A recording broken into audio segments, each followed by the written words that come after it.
When we were discussing the topic on fibers, I have told you that there were two types of fibers. One is natural, that means we can get from plants and animal, and the other is synthetic, that means it is made by scientists or human beings in the laboratories. Now synthetic fibers, as they are made by humans, so they are also known as human made fibers. Basically, in these fibers certain chemicals are added and the raw material is the petroleum and coal, and thus they are also known as petroleum based fibers. Now with the help of petroleum and coal, these fibers are made and they are made in the laboratories, hence they are known as synthetic fibers. Now let us discuss some of the characteristics of synthetic fibers.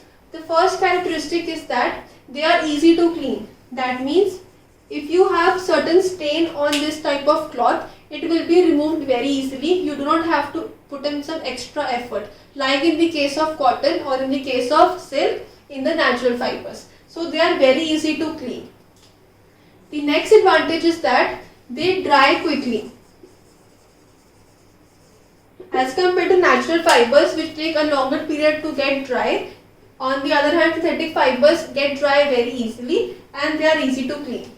The next advantage is that as they are synthetic fibers, so they are anti-resistant, or we can say wrinkle resistant. We can also say that they are anti-moth resistant. All the moths or all the insects which come on the natural fibers will never come on the synthetic fibers. Also, you don't have to iron them regularly. No ironing required. As there are no wrinkles, they are wrinkle resistant, so you don't have to iron them regularly as in the case of natural fibers. They dry very easily and they are easy to clean. Moreover, because we can say that these are synthetic fibers, so they are durable. They can be used for a longer period of time as compared to natural fibers. So these were the advantages of synthetic fibers, or these were the disadvantages of natural fibers. Now let us discuss some disadvantages also. Advantages and disadvantages. The first disadvantage of synthetic fibers is that as they are made in the laboratories using petroleum and coal, so we cannot wear them while working in the kitchen or while going near the heat, because they get burned very easily, and when they burn they can cause harm to the person who is wearing them. So we should not prefer synthetic clothes while working in the kitchen. Also because they do not absorb sweat.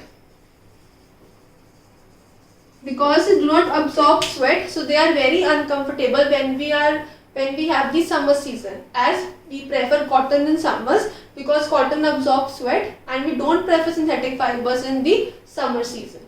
Also because they are non-biodegradable, that means they will not decompose in the environment or they will not mix up with the soil. They cannot be eaten by the earthworm also, so they are non-biodegradable. They have to be burned, and when they are burnt in the environment, they will pollute the environment because they will generate harmful gases which will result in the air pollution. So this is the biggest disadvantage of synthetic fibers, because they are non-biodegradable and they are harmful for the environment. So these were the concept of synthetic fibers. Some examples may include nylon, rayon, acrylic. So all these are examples of synthetic fibers which are used in daily lives. We have discussed the advantages and we have discussed the disadvantages. The advantages may include they are easy to clean, easy to dry, easy to remove the iron, easy to remove the wrinkles because they are wrinkle resistant. They are not attracted by the moths and the insects, and they are durable as compared to natural fibers. The biggest disadvantage is that they are non-biodegradable, that means they can pollute the environment when we burn them, and we don't wear these type of clothes when we are near to the heat, like in the case of the kitchen. This was the concept of synthetic fibers.